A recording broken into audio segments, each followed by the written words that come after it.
Hello बच्चों, ये जो क्वेश्चन है ये क्वेश्चन हमारे पास कैपेसिटेंस से है और क्वेश्चन है the capacity of a conductor under given circumstances remains constant irrespective of the charge present on it. And इसका जो रीजन है कैपेसिटी डिपेंड्स ऑन साइज, यहाँ कैपेसिटी से मतलब कैपेसिटेंस है। Capacitance depends on size, shape of conductor and also on the medium between the plates. तो हम इसको यहाँ पे जो सबसे पहली चीज है वो जो हमारा की कॉन्सेप्ट है उस चीज को लिख लेते हैं। और की कॉन्सेप्ट है यहाँ हमारा इंट्रोडक्शन टू कैपेसिटेंस। कैपेसिटेंस का ये बेसिकली जनरल सा इंट्रोडक्शन से क्वेश्चन है और बिल्कुल स्ट्रेट फॉरवर्ड फॉर्मूला से इस क्वेश्चन को रिलेट करके सॉल्व कर सकते हैं।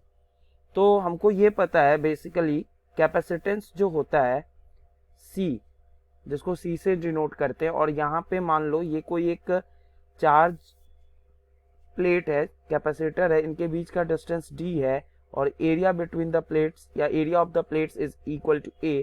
तो कैपेसिटेंस जो होती है वो होती है epsilon naught a divided by d। तो यहाँ पे जो कैपेसिटेंस है वो बेसिकली चार्ज पे डिपेंड नहीं कर रहा है।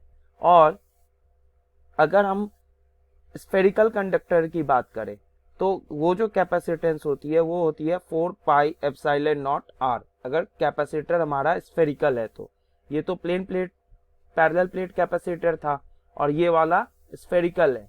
तो यहाँ पे भी हम देख रहे हैं जो ऐसा कुछ चार्ज से रिलेटेड कोई यहाँ पे डिपेंडेंसी नहीं आ रहा है। डिपेंडेंसी किस पे आ रहा है? एप्सिलॉन नॉट, जो कि एप्सिलॉन नॉट क्या है? Basically permittivity of the medium है।